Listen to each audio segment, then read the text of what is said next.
Please name for me your town or city's mayor. No. Can't. Your congressman? No. No. No? That's okay. Your congressman? No. No. No. Your congressman? Nope. Okay. State senators? I know, God, I'm blanking on his name. Chuck Schumer's one, and then Catherine, I forget her last name. Okay. That's fine. One. Your state's governor? Why am I blanking on this? If you can, could you please name for me your town or city's mayor? No. Okay. Your congressman for your district? No. Your states of New Jersey's senators? No. New Jersey's governor? Coach Christie. All right, great. Everyone knows the boss man, right? Just tell me the name of your town or city's mayor, if you happen to know. John King is the Mayor Manhasset? of North Hempstead. North Hempstead. Township of North Hempstead. Okay. Your congressman, if you happen to know him, for your district. I'm not sure. Okay, that's fine. Do you know your state's two senators? I do not. No. Okay, that's fine. And your state's governor, if you happen to know.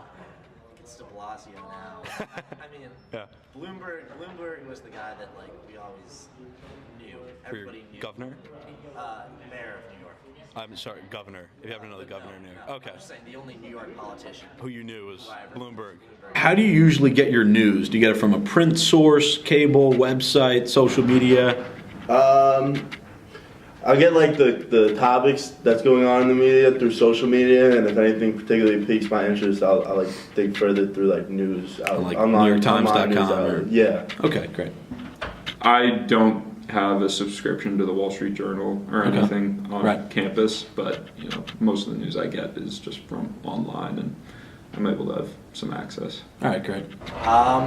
Actually, I probably Facebook News is the most easy. Just when you log on, it has the tabs on the side. Right. So most of my news, to be honest, is probably from Facebook and then tab to another source, and then if I'm interested, I'll actually look it up on something else, and if not, then I won't. Okay, But great. yeah, mainly social media, I would say that. Social media. All right. Social media. Offline. Okay. A lot through email, actually. Through email. So you hear from other people Yes.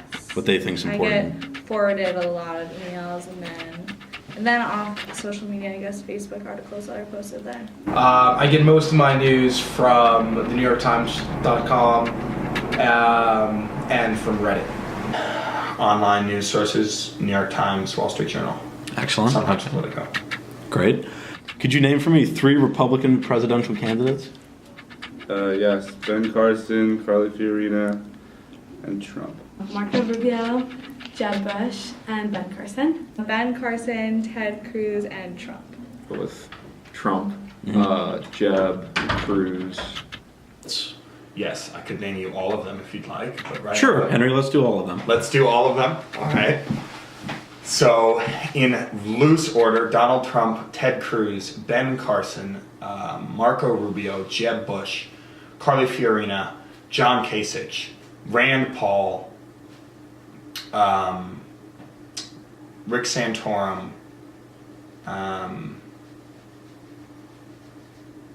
who else we got? Yeah, that's fine. I think Can't win them all, right? Rick All right. Santorum.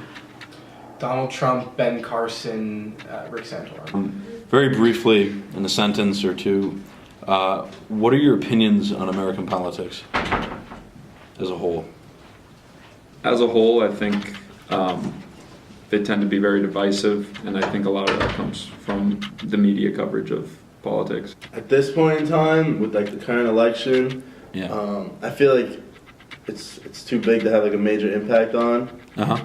So I really don't get too involved in politics. I used to be super into it, follow all the issues, follow everyone's stance on every issue. But at the end of the day, I feel like, everyone's vote counts and everything.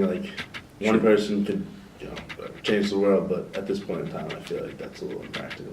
Okay. I think American politics right now are pretty gridlocked. I think the parties are becoming increasingly polarized. I think people are becoming more cynical about politics and less trustful of politicians. Mhm. But I have hope that it can get better. That it's important for the youth of America to be more informed on politics, not take it so much as a joke, and be informed about the actual what's actually going on, not just what they see in the media. Well, with elections going on right now, I think that there's too much hype on social media, and it's really becoming a social media contest instead of actually serving the country's best interests. I think that the system is wildly superficial Okay. and entirely corrupted by large business interests. Mm-hmm. And I think the main thing that it needs is a level of authenticity. The ramifications of low youth participation in local and midterm elections are wide-scale and can persist in the future.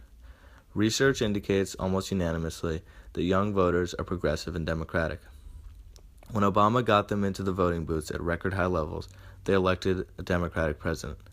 However, in the midterm elections during Obama's presidency, Republicans had overwhelming success. When the youth turns out and exercises its voting rights, it has tremendous power to choose leaders. However, when they are silent, the older and more conservative population elects the leaders. The Democrats can spend millions of dollars winning the White House, but without the support of congressmen or state governments, the president's power is limited.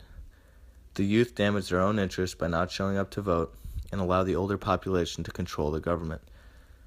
The youth confuse this phenomenon as a government that is corrupt and unresponsive to the people, when it is really in their hands to make change.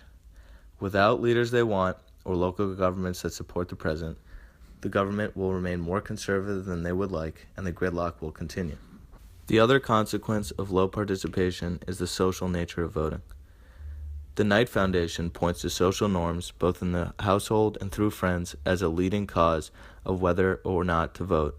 And if the youth population continues to abstain from voting, it will have larger implications in the future.